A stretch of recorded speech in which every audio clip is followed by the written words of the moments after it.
falei semana passada que a gente ia continuar falando sobre o rei Davi. E eu acho que o rei Davi é a imagem mais próxima de nós quando a gente fala de seres humanos se relacionando com Deus. Então, você quer um cara na Bíblia que você fala assim, ó, esse cara é igual a mim, esse cara enfrenta os mesmos dilemas que eu, esse cara enfrenta as mesmas dúvidas, as mesmas batalhas que eu, esse cara é o rei Davi. O rei Davi, ele é um tipo assim de gente que, quando você lê a história dele, é cheio de incoerências, mas também, ao mesmo tempo, você aprende que ele ama Deus. Como é que pode um cara que vive cheio de incoerências, um cara que erra pra caramba, um cara que é imperfeito, um camarada que não sabe se segurar, um camarada que não sabe lidar com poder, um cara que não sabe lidar com dinheiro, mas também é um cara que aprende a amar a Deus ao longo da história. Você se identifica com isso? Você é esse tipo de pessoa? Nós somos esse tipo de pessoa que a gente se depara o tempo todo com as nossas imperfeições, mas ao mesmo tempo nós estamos numa caminhada de aprendermos a amar e a reconhecer Deus na nossa vida. Davi é esse cara. E o Davi, ele vive essa oscilação na sua vida entre os desertos e os palácios, porque se você for olhar a história de Davi como um todo, ela é assim, ora ele está bem no palácio, ora ele está no deserto capengando. Né? Aí, de repente, ele volta para o palácio e fica tudo de boa. De repente, ele está lá no deserto de novo e vive essa oscilação e Deus vai sustentando ele ao longo dessa caminhada. Então, quando a gente fala de desertos, né, o que é o deserto na espiritualidade cristã? O deserto é aquela circunstância, talvez, que é semelhante a um deserto, que você olha, terra árida, não tem fruto, não tem nada para você se distrair, você está lascado mesmo, você está sem saída, você está com sede, você não tem aonde buscar alimento. Deserto na espiritualidade cristã são aqueles dias da nossa vida, aquelas circunstâncias aonde a gente não tem para onde correr, aonde a gente inclusive se sente abandonados, sozinhos.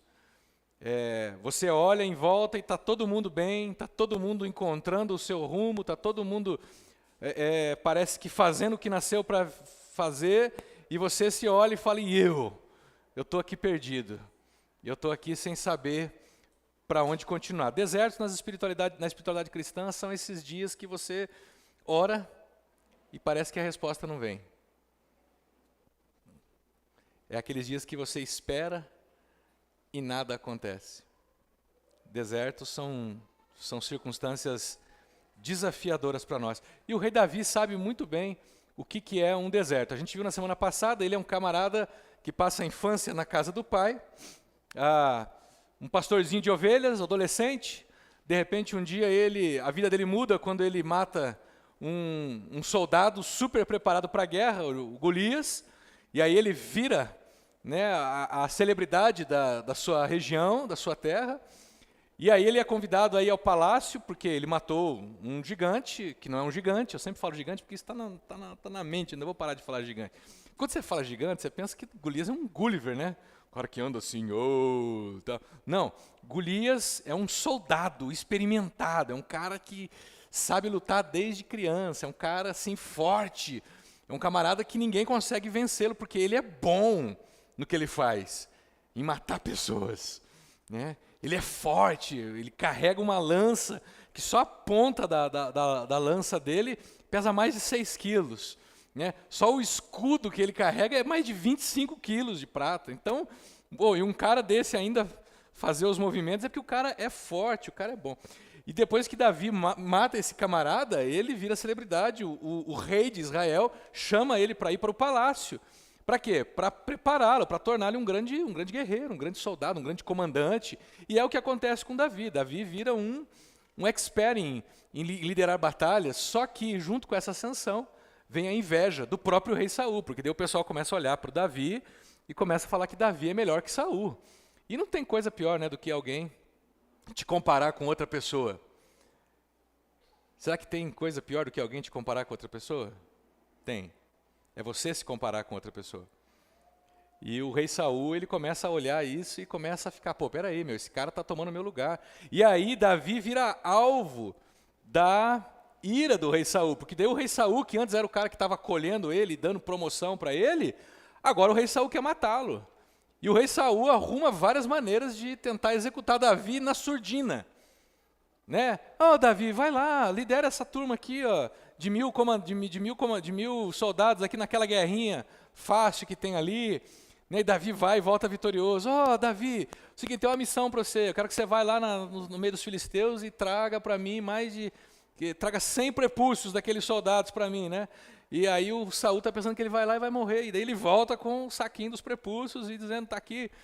Até que o Saul começa a perder a noção do que é noção. Daí ele manda os caras ir matar Davi na casa dele. Só que daí a filha dele, que é casada com Davi, avisa o Davi e o Davi rapa fora. E aí Davi vai morar no deserto, porque ele está fugindo do rei. As forças armadas de Israel estão atrás dele. Você vê, um cara era herói um tempo desse, depois ele virou um perseguido. E agora ele está no deserto, vivendo com os excluídos, com os descontentes, com os endividados, fazendo o que dá para viver, e naquele deserto ele é um cara que, embora ele viva no deserto, ele não deixa que o deserto viva dentro dele. E essa é uma característica de Davi. Davi consegue andar no meio dos tempos difíceis sem se tornar árido e ressequido, como os tempos difíceis.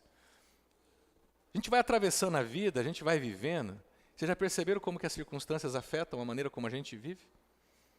Um dia atrás eu olhava para mim e eu pensava, eu sou um jovem sonhador. Hoje eu nem durmo. Nem dá para sonhar. Né? Tempos atrás eu era um jovem mais ingênuo, mais aberto. Hoje eu já sou um cara mais esperto, talvez mais amargurado, talvez mais desconfiado.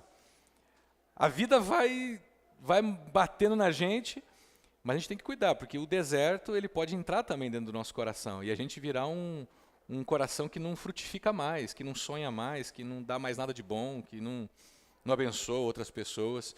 E o Davi, ele vai seguindo esse rumo. E depois que ele passa esses 8 anos exilado no deserto, fugindo do rei Saul, ele teve a oportunidade de matar Saul nesses dias, mas ele não matou, ele se recusou. Passados-se 8 anos de deserto, se chega a notícia até Davi que Saul morreu. O rei Saul, numa batalha, ele se suicidou e estava a ponto de perder a batalha e ele se suicidou.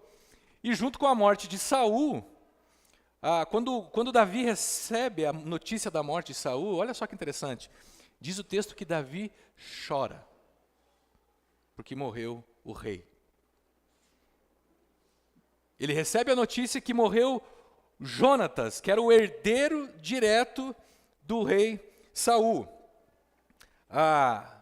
que era um grande amigo de Davi. E sabe o que Davi faz? Davi chora.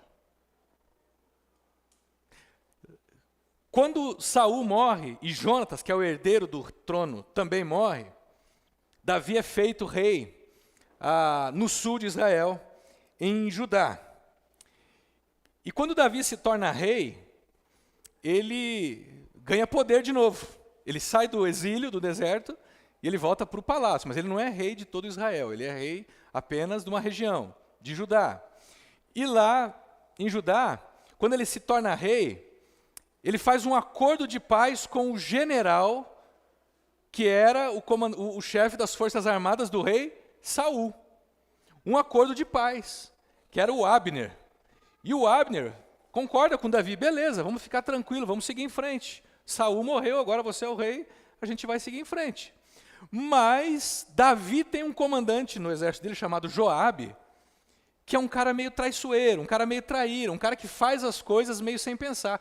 E um dia, o Joabe chama o Abner e fala assim, vem cá, preciso contar um segredinho para você, vamos conversar ali atrás. E quando Joabe espera Abner lá atrás, quando Abner chega, Joabe o mata traiçoeiramente com uma espada na barriga. A mesma coisa acontece com Isbosete, que era um cara que era um filho meio largado de Saul, que tecnicamente tinha também direito ao reino, mas não tinha perfil nenhum para ser rei. E Isbosete também é morto numa emboscada, onde 2 homens entram na casa dele e matam ele.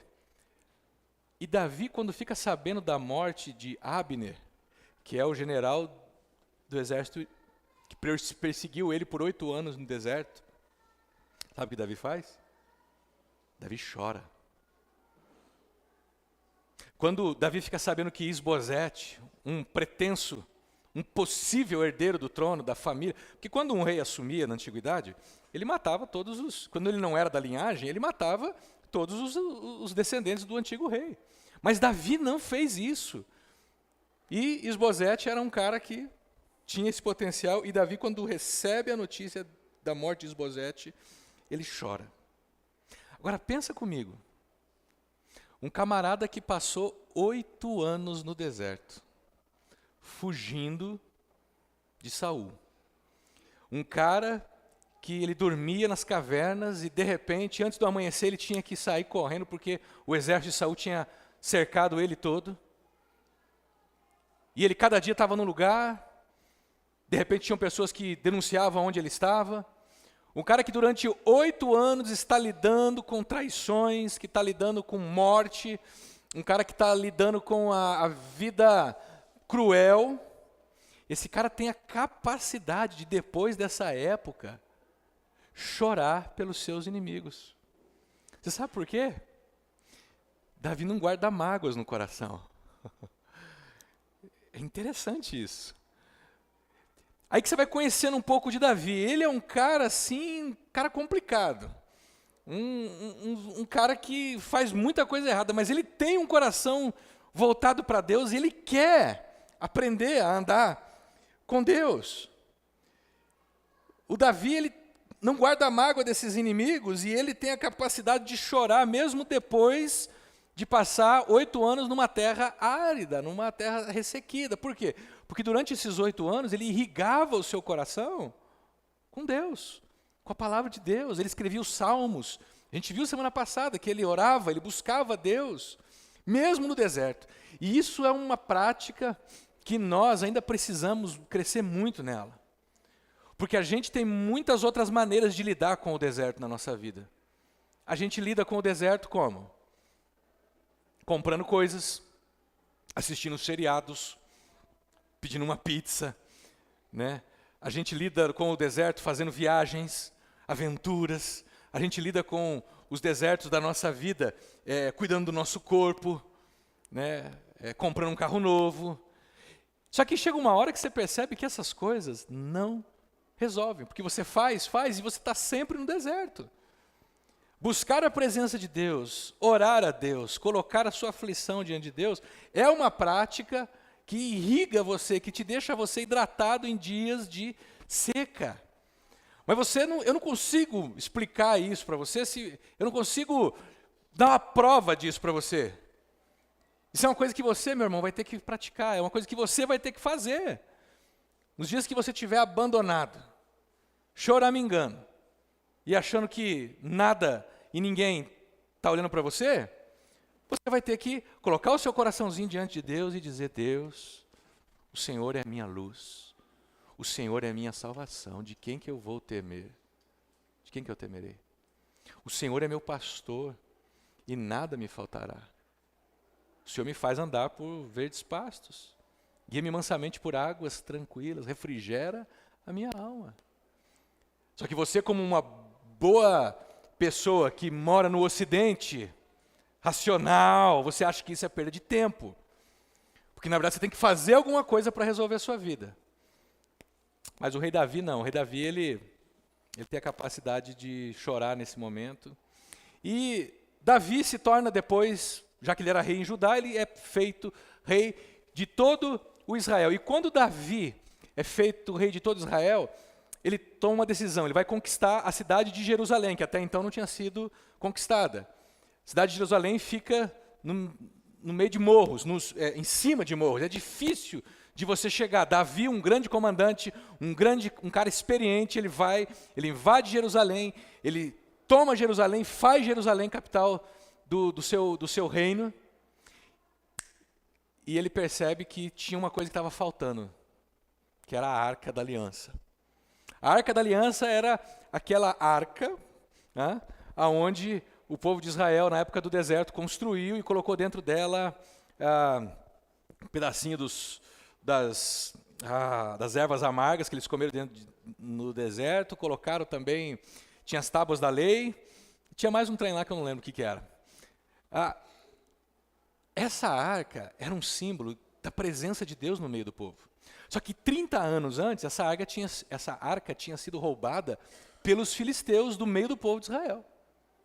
E desde então, o povo de Israel vivia desfocado da presença de Deus. Olha que interessante, o cara estava no deserto, capengando, sofrendo perigo de morte, e quando ele ascende ao poder, a primeira coisa que ele faz é ir buscar essa arca. Tem uma história sobre essa arca toda, mais uma outra hora a gente, que aliás faz parte dessa série, mas eu não vou contar. Vocês podem ler, está lá, lê lá 1º e 2º Samuel que vocês vão ler essa história. Engraçado, o cara ascende ao poder e a primeira preocupação dele, o que é? Trazer Deus para o centro da nação. Detalhe, Davi não é um pastor, um sacerdote, um padre. Davi não é um cara que está liderando uma igreja. Davi é um cara que está liderando uma nação. Ele é um rei. E ele percebe a importância da presença de Deus no seu reinado. Eu não estou falando do que a gente vê hoje. Eu estou falando de um cara sério, que quer trazer Deus para dentro da economia, para Deus para dentro da organização social, Deus para dentro da maneira como aquele povo ia administrar suas finanças. O Davi, ele organiza a sua vida, ele se estabelece como rei, e sabe onde Davi está agora? No palácio. Eu já disse semana passada, a gente não se perde nos desertos, porque nos desertos nós já estamos perdidos. A gente se perde nos palácios. É quando a vida está estável. A gente se perde é quando não tem problema. A gente se perde é quando está tudo caminhando muito bem. Então, quando Davi assume o reinado de Israel e ele começa a liderar o povo, ele vai para o palácio, sabe o que acontece com Davi? Alguns problemas começam a emergir na vida desse camarada. Lembre-se, desertos na Bíblia não são lugares onde pessoas se perdem. Desertos na Bíblia são lugares onde as pessoas se encontram. Eu diria, desertos são lugares onde Deus nos encontra da nossa perdição. Tecnicamente, Davi está agora numa posição que desfavorece esse encontrar de Deus, porque ele está no palácio. E olha o que acontece no palácio com o senhor rei Davi. O senhor rei Davi, ele começa a mexer com o poder e ele não sabe lidar com o poder. Tem um momento da sua história que ao invés dele estar na guerra com os seus soldados, ele está no seu palácio, dormindo, descansando, numa boa. E numa bela tarde ele acorda, abre a janela da sua cobertura e usa o seu poder para mandar trazer uma mulher que ele vê tomando banho. Aí você pensa, o pecado de Davi foi o adultério, o sexo que ele fez com uma mulher que não era a esposa dele. Não. O pecado de Davi foi que ele foi seduzido pelo poder. Quando ele foi seduzido pelo poder, ele começou a flertar com os perigos. Sabe por quê? Quando pessoas caem no poder, a gente não percebe. Agora, quando um homem e uma mulher caem por causa do sexo, do dinheiro, isso se torna facilmente visível. Uma pessoa que é seduzida porque ela está numa posição de poder, você não percebe isso. A pessoa age numa boa, conversa com você numa boa. É difícil você identificar que ela está com um problema. Mas esse problema do poder só vai vir à tona quando ela entra nessa questão do sexo ou do dinheiro, que é o caso de Davi. Davi manda buscar uma mulher, não é a esposa dele, tem relações com essa mulher, engravida essa mulher depois manda um zap para ele dizendo, estou grávida, e aí ele fala para ela, deixa comigo que eu vou resolver. E quem sabe ele se lembre da maneira como Saul tentou fazer com ele, tentou eliminá-lo de maneira secreta, de maneira assim, disfarçada. Ele fala, deixa comigo, mandou chamar o marido dela que estava na guerra, servindo a ele mesmo, Urias, que era um dos caras mais leais ao rei. Olha, vocês estão acompanhando aonde que chega a queda do camarada? O camarada estava bem no deserto, estava de boa, tranquilo, sofrendo perseguições, mas estava com o coração derramando diante de Deus. Agora o cara está no palácio e o cara está pegando um dos caras mais leais dele. E está chamando esse cara para tentar forjar uma situação que esse cara vá para casa, tenha relações com a mulher e depois sustente uma mentira para o resto da vida que aquele filho que ela está esperando é dele. Só que o camarada é tão fiel que o cara fala, não, meu rei, não vou. Meus colegas, meus irmãos, compatriotas estão morrendo na guerra, vou ficar aqui de plantão. E o Davi tenta, o Davi embriaga ele, o Davi tenta, né, o Davi quase que chega, só falta pegar um daqueles caras fortão e falar, leva esse cara para casa e manda ele deitar com a mulher dele. E por fim o Davi percebe que o cara não vai ceder, o Davi escreve uma carta de próprio punho, escrevendo para o comandante Joabe, que é um traíra, né? Joabe, não se escandalize com o que eu vou te pedir. Ó, não é nada demais, você fica tranquilo, isso faz parte da guerra, isso faz parte do momento. Pega o Urias, que eu estou mandando com você, bota ele na frente da guerra. Só isso. Não vou dizer mata ele, não. Bota ele na frente da guerra. Ou seja, fica todo mundo lá, a hora que a batalha começar, o pau começar a quebrar, vocês dão uma afastadinha e deixa ele morrer. Era isso que Davi estava dizendo. E é isso que acontece com Urias. Morre. Davi foi pego no poder. E com isso ele descambou para o sexo e para o dinheiro. Depois desse episódio, Davi tem que lidar com uma situação dentro da família. Um dos seus filhos, homens, estupra uma de suas filhas, mulher. E aí, Tamar é estuprada por Aminon, mas Davi fica omisso diante disso. Percebem esse cara? Esse cara não faz nada. Ele age como se nada tivesse acontecido. E aí um dos filhos dele, um dos irmãos de Aminon e Tamar, chamado Absalão, resolve fazer justiça com as próprias mãos. Pega num churrasco de família, chama o Aminon no canto e mata Aminon. Quem que foi o responsável pela morte de Aminon? Davi. Se omitiu como pai. Quem que foi responsável pelo estupro de Tamar? Davi. Um cara que era muito bom na administração do reino. Um comandante de um exército fantástico. Um péssimo pai. Um péssimo marido. Um homem que não estava atento às coisas que estavam acontecendo debaixo do nariz dele. Isso acontece com a gente. Às vezes nós somos bons no nosso trabalho, nós somos bons fora de casa, nas coisas que a gente exerce, nas nossas aptidões, mas em casa, dentro da nossa família, dos nossos filhos, tem coisas terríveis acontecendo e a gente não tem capacidade de perceber essas coisas. Nosso casamento está indo ruim, a gente está fazendo sucesso lá fora, mas o nosso casamento está indo por água abaixo. Esse é o Davi. Bem, quando o Absalão mata Aminon, então o Davi fica furioso e Absalão tem que fugir.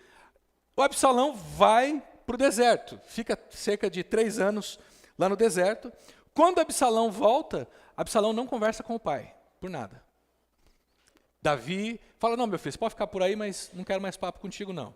Está perdoado, tal, mas eu aqui e você ali. E nesse período, o Absalão começa a perceber que o pai é um camarada muito ocupado, é um camarada que não dá atenção em casa, é um cara que não tem tempo para as coisas importantes. O que o Absalão faz? O Absalão fica na porta lá do palácio, recebendo as pessoas que vinham conversar com o Davi. E ele ouvia as reclamações. Fala, o rei não fez isso para você? Então, deixa comigo, eu vou te ajudar.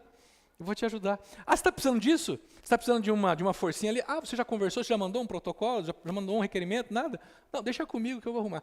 E com isso, Absalão vai ganhando o favor das pessoas, o carisma. Você conhece pessoas assim? Que enquanto você não faz as coisas que deveria fazer, elas estão fazendo por você? Enquanto você não cuida da sua mulher, tem um cara cuidando da sua mulher lá no trabalho dela? Enquanto você não cuida do seu marido, tem uma mulher cuidando do seu marido no trabalho? Quando você não cuida dos filhos, tem alguém cuidando dos seus filhos na escola, na rua, na internet? O Absalão, de repente, ele lidera uma rebelião. E olha o que Absalão vai fazer agora. Ele vai tentar matar o pai. Vocês estão percebendo a balbúrdia que vira a vida de Davi, quando ele está no palácio? Olha o que ele consegue fazer em pouco tempo estando no palácio. Ele adultera, ele mata um camarada, ele mente, ele se omite diante de uma desgraça dentro da sua família, e agora ele vai ser expulso do seu palácio pelo seu próprio filho. E Davi volta para o deserto, longe do próprio filho. Mas interessante, tem um camarada no exército de Davi chamado Joabe, que é um camarada traiçoeiro. Davi, numa das caçadas que eles fazem a Absalão, Davi fala para o Joabe, Joabe, por favor, traz o meu filho vivo, não mata meu filho não. E você sabe o que o Joabe fez, né? Conta o texto que Absalão, na fuga, ficou com os cabelos que eram compridos, presos nos arbustos de uma árvore.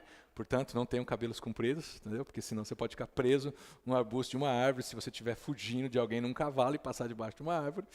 Né? E ele fica preso, ele não consegue se soltar. E quem estava lá naquele momento? Joabe. Joabe vai e traiçoeiramente mata Absalão. E Davi chora por Absalão. Enfim, depois Davi tem que enfrentar mais uma rebelião liderada por Seba, e depois ele tem uma nova vitória sobre os filisteus. Essa é a história de Davi. Assim, se a gente pudesse contar ela rapidamente, é isso aí.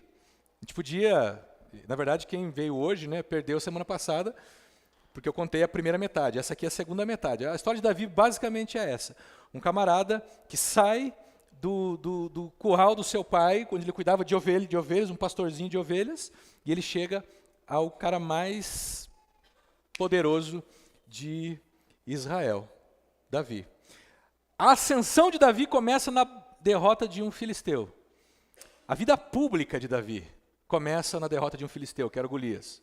E ela vai terminar também com uma vitória sobre os filisteus. Aí você se pergunta, quando Davi olha para a vida dele, o que ele enxerga?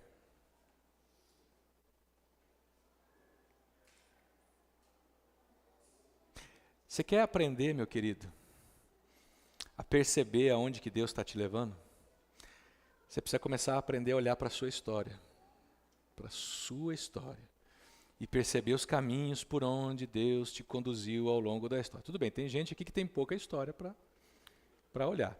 Mas tem alguns de nós que já temos um cadinho de história para a gente olhar e perceber como que Deus vem agindo nas nossas vidas. Né? No capítulo 22 de 2 Samuel, Davi vai escrever um salmo. Estranho, né? Você já tinha parado para pensar nisso? Um salmo no livro de 2 Samuel. Esse salmo ele é muito parecido com o Salmo 18, mas esse salmo Davi escreveu não quando ele tinha 16 anos, pastoreando ovelhas, lá nas campinas de Belém, não quando ele estava ainda com a vida toda pela frente, não. Davi escreve esse salmo quando ele já está já está aposentado, já está caminhando para a morte, e ele começa a olhar para a vida toda dele que passou. Ele talvez está na janela do seu palácio, e pensando em como Deus o trouxe até ali, apesar de tudo o que ele viveu. E ele escreve esse salmo no livro de 2 Samuel, capítulo 22, reconhecendo os sinais da graça de Deus. Eu vou passar alguns versículos, para vocês, porque é muito grande esse texto. E ele começa, né, o Salmo dizendo assim, Davi cantou ao Senhor este cântico, quando ele o livrou das mãos de todos os seus inimigos e das mãos de Saul. Olha o que ele diz. O Senhor é a minha rocha. O Senhor é a minha fortaleza e o meu libertador. Essa é uma oração de confiança, gente. O meu Deus é a minha rocha em quem me refugio, o meu escudo e o meu poderoso Salvador. Ele é a minha torre alta, o meu abrigo seguro. Tu, Senhor, és o meu Salvador e me salvas dos violentos. Percebe que a linguagem de Davi é uma linguagem de alguém que vive no meio da guerra. Torre alta, escudo, refúgio, fortaleza, libertador, violentos. Isso é tudo contexto de alguém que vive no meio da guerra. Clamo ao Senhor que é digno de louvor e sou salvo dos meus inimigos. Clamo ao Senhor, eu clamo e sou salvo dos meus inimigos. Essa é uma declaração de Davi de que ele realmente confia em Deus. E ele continua com uma declaração de crise. Um dia, as ondas da morte me cercaram. As torrentes da destruição me aterrorizaram. O mar era tido na antiguidade como um deus, que de vez em quando invadia a terra e, como um tsunami, levava todo mundo. Então, quando ele fala de ondas, ou a morte, o mar me cercou, ele está dizendo desses momentos difíceis nas nossas vidas, aonde não tem saída. Eu fui cercado, as torrentes da destruição me aterrorizaram. Você já ficou com medo em algum momento da vida? As cordas da sepultura me envolveram e as armadilhas da morte me confrontaram. Ou as armadilhas da mote, do mote, que era um deus também na antiguidade, uma espécie de tamanduá, linguarudo que vivia nas profundezas, e de repente, de vez em quando, ele saía para a superfície com a sua língua e levava todo mundo para o fundo, não tinha saída, não tinha como escapar dele. As cordas da sepultura me envolveram e as armadilhas da morte me confrontaram. Na minha angústia, você sabe o que é viver angustiado, querido? Viver angustiado é você olhar e não ter futuro. Viver angustiado é você olhar e não ter saída. Viver angustiado é não saber para onde ir ou o que fazer diante de certas circunstâncias. É isso que Davi está reconhecendo agora diante de Deus. Teve momentos na minha vida que eu fiquei angustiado, mas quando eu fiquei angustiado, sabe o que aconteceu? O que aconteceu? Eu clamei ao Senhor. Eu clamei ao meu Deus. Não, eu não murmurei a Deus. Eu não reclamei. Eu não é assim, não. Quando eu fiquei angustiado, então eu chutei tudo. Quando eu fiquei angustiado, eu rodei a baiana. Quando eu fiquei angustiado, eu me recolhi e fiquei quieto. Não. Quando eu fiquei angustiado, eu clamei ao Senhor. Eu clamei ao meu Deus e Ele ouviu a minha voz, o meu grito de socorro. Sabe o que é um grito? Um grito é um grito. É um grito de socorro. Senhor, me socorre. Você pensa que você não pode gritar com Deus? Pode. Pode gritar, sim. Pode gritar desesperado, pode gritar para clamar. O rei Davi fazia isso direto nos Salmos. Até quando, Senhor? Vou ficar vivendo essa situação? Até quando, Senhor, eu vou estar vivendo esses momentos difíceis? Até quando? Eu não aguento mais. Ele ouviu o meu grito de socorro. O que você tem feito nos dias difíceis que você tem vivido?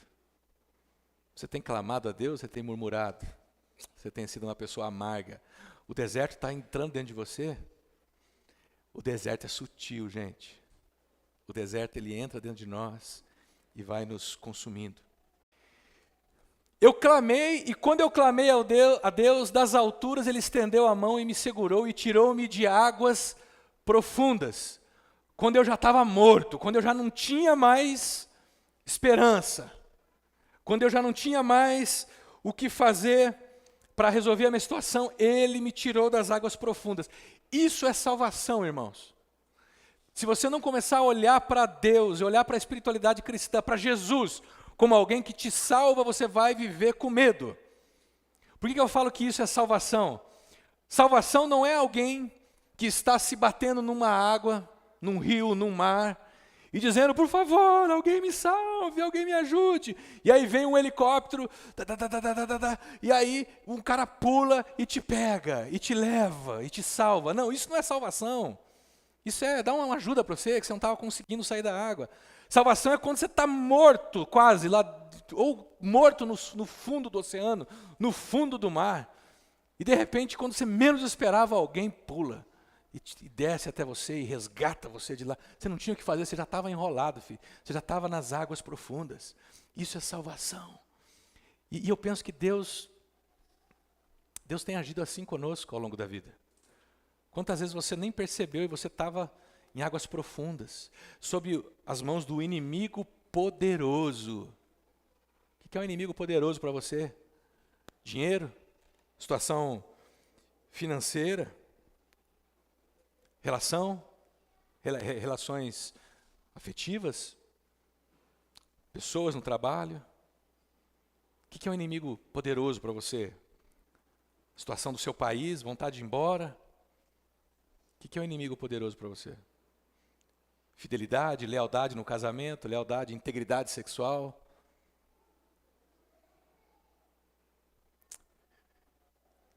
Eles me atacaram no dia da minha calamidade, mas o Senhor foi o meu amparo. Deu-me ampla liberdade e livrou-me. Por quê? Aqui está um ponto da maneira como Davi enxergava a relação com Deus. Sabe por que Deus o livrou das águas profundas, dos inimigos poderosos, dos adversários? Sabe por que o Senhor foi o amparo de Davi? Não é porque Davi era bonzinho, não. Não é porque Davi era um cara gente boa, segundo o coração de Deus, como alguns dizem por aí. Não é porque Davi era um cara que merecia.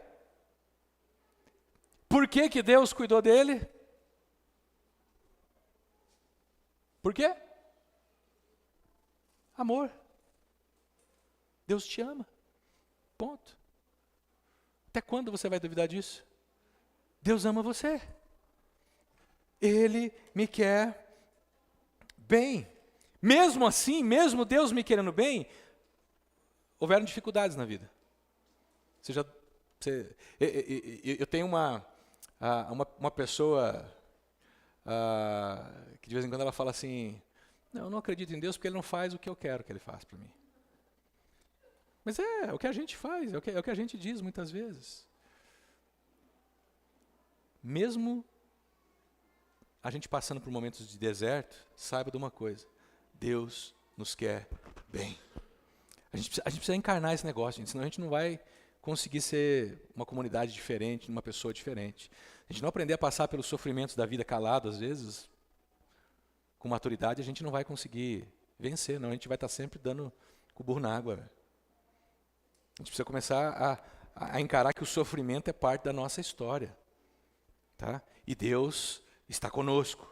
Ora Ele está trabalhando, ora Ele está nos resgatando, ora Ele está moldando a gente, ora Ele está nos tornando mais maduros, mas Ele está lá, Ele não se afasta de nós. E olha só que interessante. Por que que o Davi tem essa consciência de que Deus o quer bem? Ele vai escrever o Salmo, bem, ele continua, né? No Salmo 22, ele vai continuar dizendo assim, o Senhor me tratou conforme a minha retidão, conforme a pureza das minhas mãos me recompensou. Peraí, tem alguma coisa que não está batendo aí. A gente acabou de ver todas as bizarrices que Davi cometeu. A gente acabou de ver que esse cara não é flor que se cheire. De repente ele muda o tom do Salmo e começa, o Senhor me tratou conforme a minha retidão. Porque ele está olhando para a vida, está olhando para a história dele, está lembrando das maneiras como Deus veio na direção dele. E daí ele começa, o Senhor me tratou conforme a minha retidão, conforme a pureza das minhas mãos me recompensou. Como assim? E o pessoal que você matou, Davi? impureza das suas mãos? E o camarada que você mandou para frente da batalha, que você escreveu uma carta de próprio punho, mandando o seu general traí-lo? Como assim pureza das minhas mãos? E ele continuou, pois guardei os caminhos do Senhor, não cometi a perversidade de afastar-me do meu Deus. Aí você começa a ler esse salmo e você fala assim, peraí, alguém mudou aqui, alguém pegou a caneta de Davi e começou a escrever, porque não é o Davi mais escrevendo. Ou o Davi já não estava caminhando para o final da vida, pode ser que Davi já estava meio caducando já, ué. Já tinha esquecido de tudo que ele fez, será? Ou de repente você pode pensar assim, não, Davi é um cara que não tem senso crítico para consigo mesmo. Pô, como é que ele não consegue olhar no espelho e ver todas as coisas de errado que ele fez? Como assim, Davi? Guardei os mandamentos do Senhor, cadê? Todos os seus mandamentos estão diante de mim, não me afastei dos seus decretos. Ô, Davi, e os seus filhos, que você não cuidou deles, que você não ensinou os seus filhos a andar com Deus, Davi? Como assim você não se afastou? Tenho sido irrepreensível para com ele, Deus, e guardei-me de pecar. O Senhor recompensou-me segundo a minha retidão, conforme a pureza das minhas mãos perante ele. Tem um Davi diferente aqui, velho. Tem um Davi que a gente não conhece, que a gente não tinha visto até então, escrevendo esse salmo.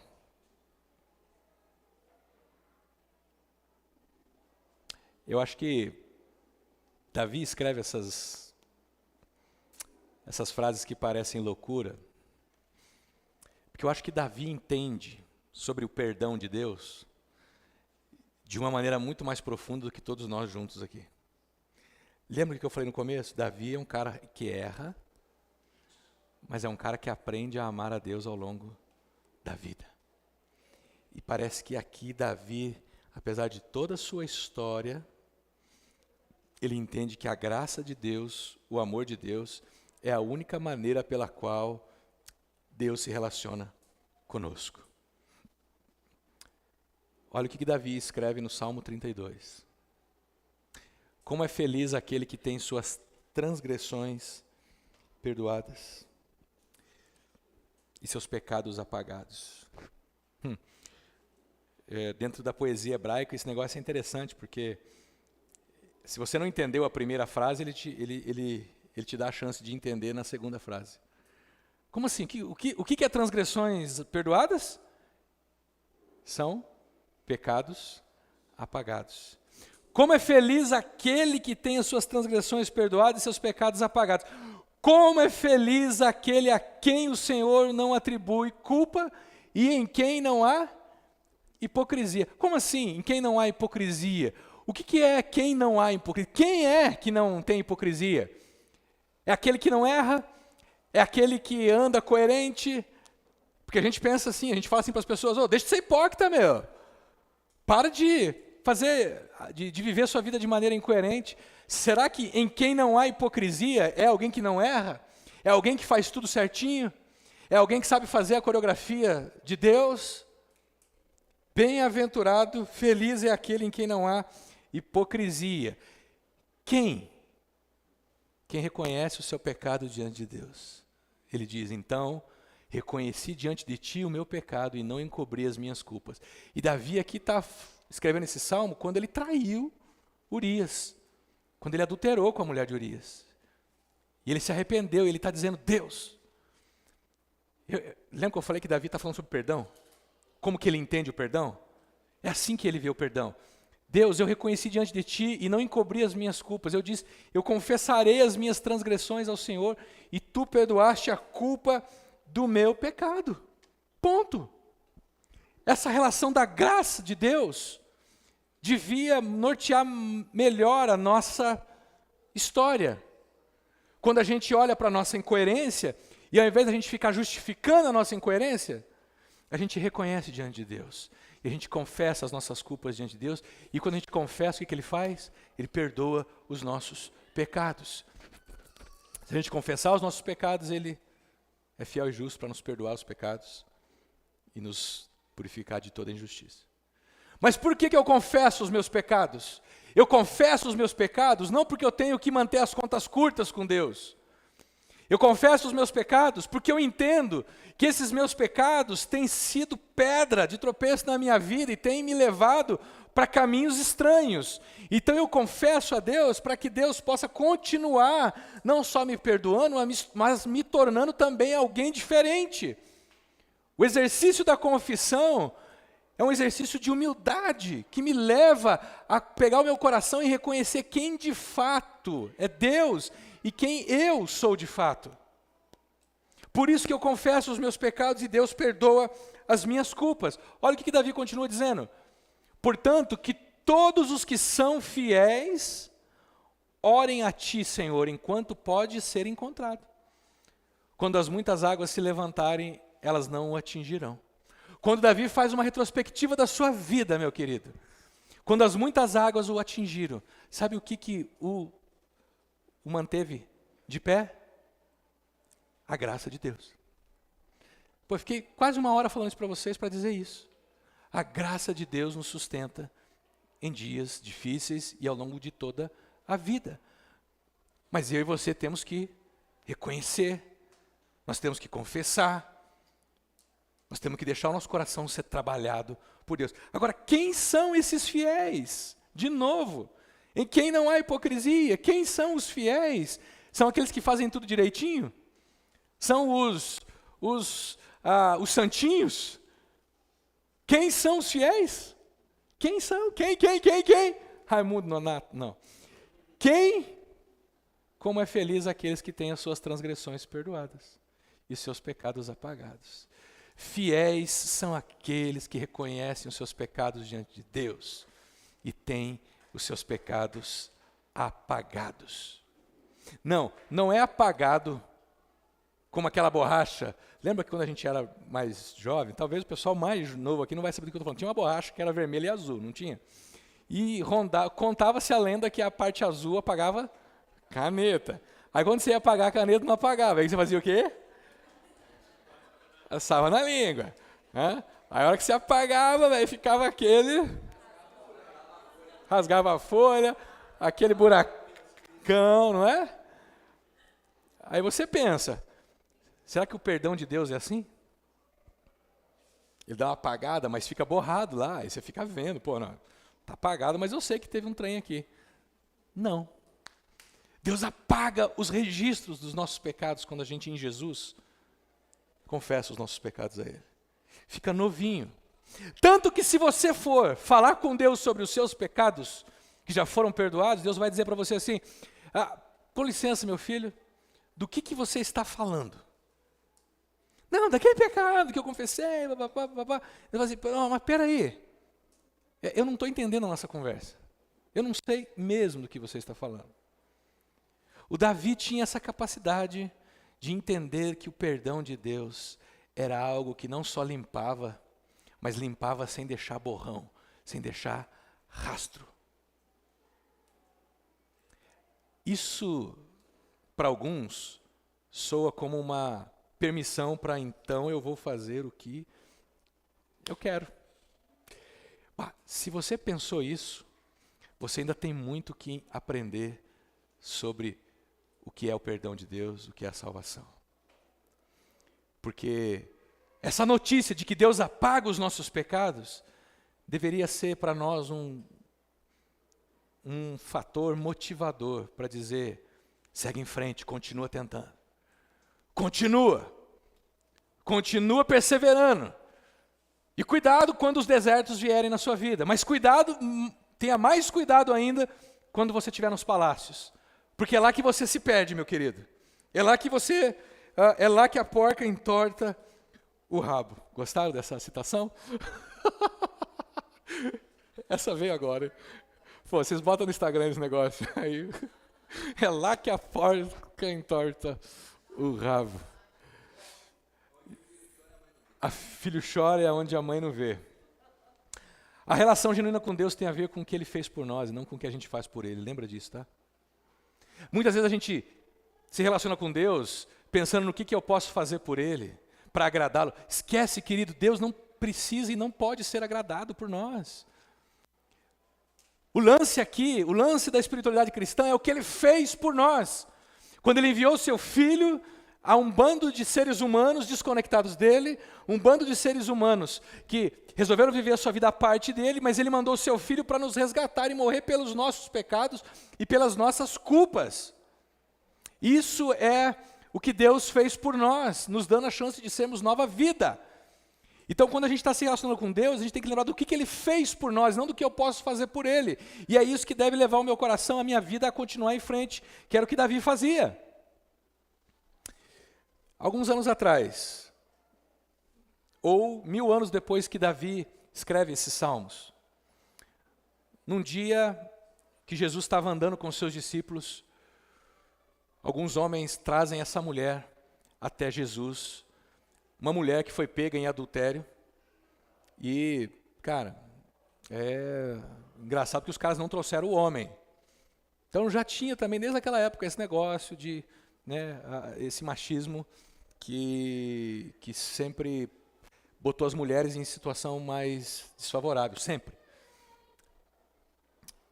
Eu imagino que aquela mulher, naquele momento, que ela está sendo acusada diante de Jesus, eu duvido que ela não tenha depois, porque Jesus disse para ela o quê? Vai, filha, vai em paz, se eles não te condenarem, eu também não vou te condenar, apenas vai e não peques mais. Eu duvido que aquela mulher depois não orou a Deus como Davi. Um dia, as cordas da morte me envolveram. Eu estava na minha angústia, mas o Senhor respondeu. Percebe? Outro dia, Jesus estava sentado na casa de um granfinão, num jantar, comendo. E chega uma mulher com um jarro de perfume, derrama sobre os pés de Jesus. E começa a enxugar os pés de Jesus com os seus cabelos. E aí o pessoal fala, pô, Jesus, essa mulher é uma prostituta, você não sabe, se você fosse um cara fiel, se você fosse um cara que sabe das coisas, ia saber que ela é uma prostituta, você está deixando ela se aproximar de você e tal. E aí Jesus olha para ele e fala assim, deixa eu falar para vocês um negócio, galera. Os muitos pecados dessa mulher foram perdoados. Por isso que ela ama demais. Mas aquele a quem pouco foi perdoado, pouco ama. O que isso significa?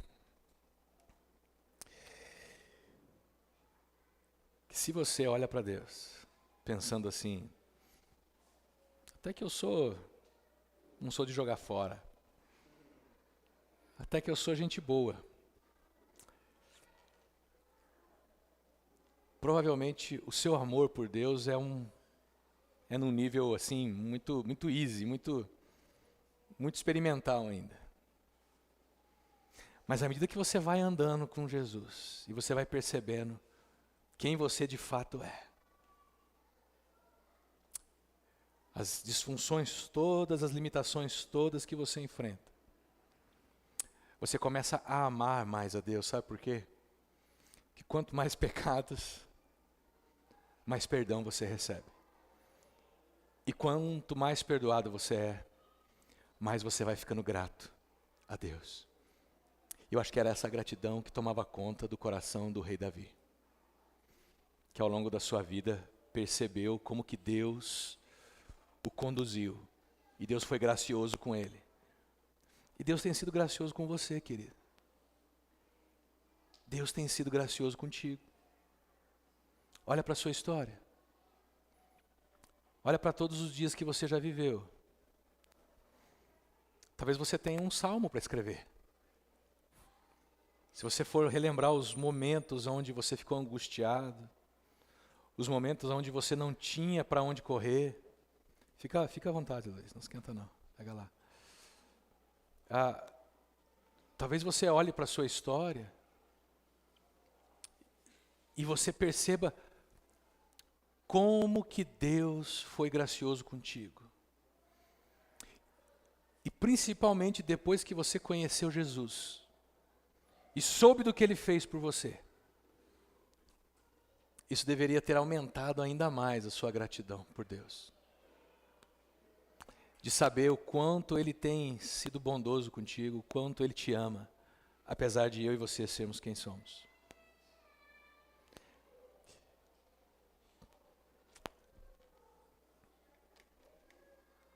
O perdão de Deus para você, meu querido, não é como o perdão de Davi para Absalão. Fique ali e eu aqui. O perdão de Deus para você é um perdão profundo, verdadeiro e genuíno. Não importa o que você tenha feito ao longo da sua história, e não importa os caminhos que você tem trilhado. O que importa é o que você vai fazer agora que você sabe disso. Mas, Fernando, nenhum pecado. Olha, se você se vê como pecador, se você se vê como alguém que precisa dessa graça de Deus, você vai ainda amar muito a Deus. Continue. Às vezes é preciso a gente se deparar com essa faceta nossa, esse velho homem. Eu tenho um amigo que dizia assim, às vezes é bom a gente...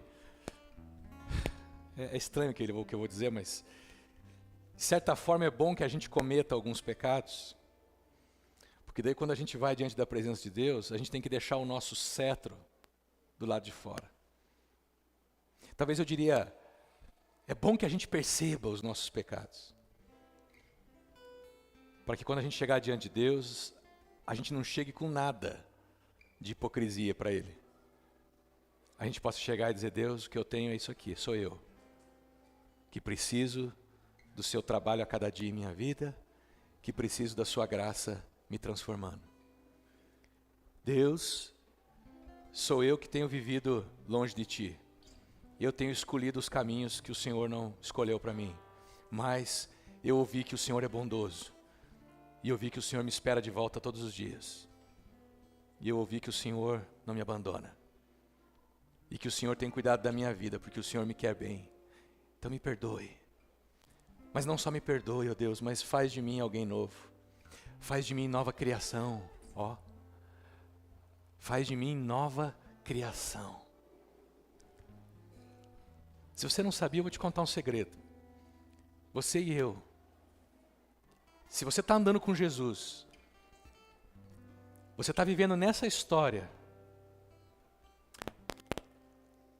motivado pela esperança da nova criação. A nova criação é o céu, é a salvação, é a eternidade. A nova criação é quando Deus vai restaurar todas as coisas e não haverá mais nada de ruim.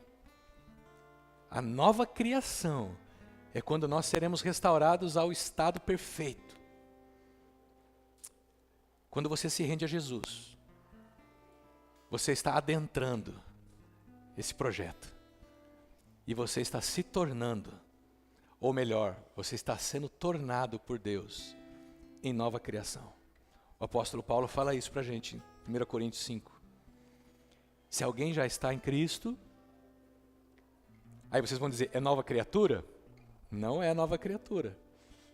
Quem traduziu lá, traduziu nova criatura, mas não é nova criatura, é nova criação. Porque Deus não está restaurando apenas a mim e a você e aos seres humanos. Deus está restaurando todas as coisas. Eu queria que essa esperança enchesse o seu coração como ela encheu o coração do rei Davi. A esperança da nova criação. Hoje você passa por desertos, mas haverá o dia em que nem desertos e nem palácios vão mais ser necessários. Você vai estar na presença do próprio Deus para sempre. Seja feliz. Como? Tendo as suas transgressões perdoadas e os seus pecados apagados. Seja bem-aventurado, seja feliz. Como? Sendo alguém que Deus limpa. E mesmo que você se olhe no espelho e você perceba ainda as suas limitações, deixe isso com Deus. E continue caminhando na direção dEle. Não desista. Ele vai trabalhar em você. Fica tranquilo. Mas você precisa continuar caminhando, meu querido. Quem sabe daqui a uns anos você vai olhar para a sua história e você vai falar assim: puxa, como foi bom ouvir aquela boa notícia há 30 anos atrás, há 40 anos atrás. Minha vida foi outra. Engraçado, tem alguns de vocês aqui que caíram de paraquedas aqui, talvez, nos últimos anos. Ou vieram com alguém, ou foram obrigados a vir por alguém, chantageados por alguém, convidados, sei lá. Alguns de vocês caíram de paraquedas por aqui e de repente vocês começaram a experimentar um negócio que vocês jamais tinham ouvido. Por quê? Que Deus os quer bem. Deus convidou vocês. Deus convidou a nós. É bom trilhar com vocês essa jornada, irmãos. Viva convicto, tá? Que a graça de Deus é a base com a qual Ele se relaciona comigo, com você.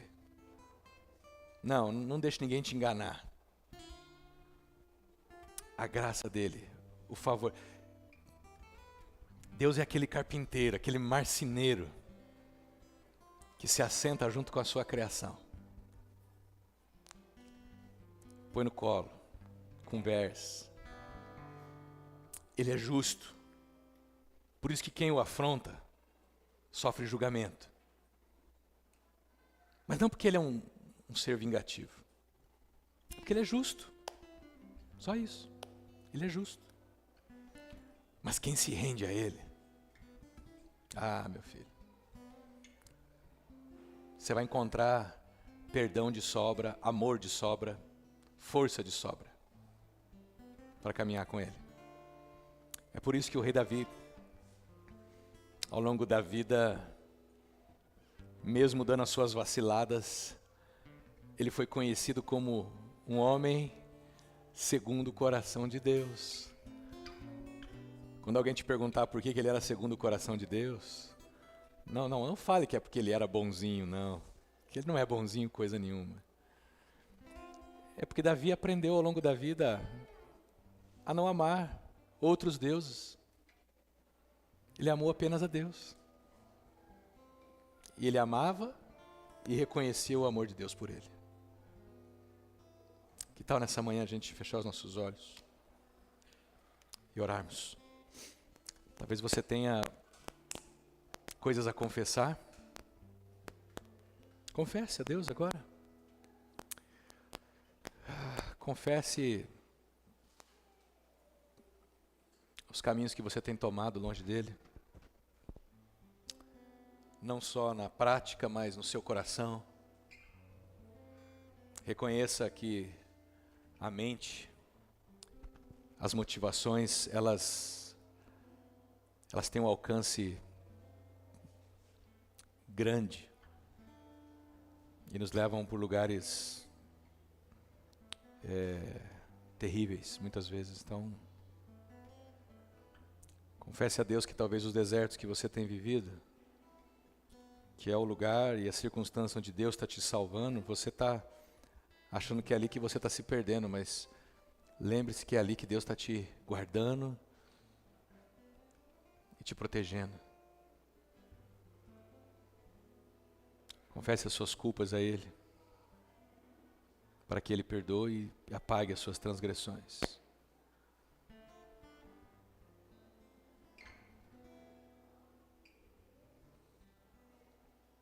Jesus, obrigado pelo teu perdão, amor incondicional. Nos abre os olhos para a gente entender o tamanho desse amor, o tamanho, a profundidade disso em nós, como que a gente de fato precisa dessa relação contigo. Transforma a gente, Senhor. Transforma o nosso caráter, nossa personalidade, nossos desejos. Oh Deus, faz da gente nova criação.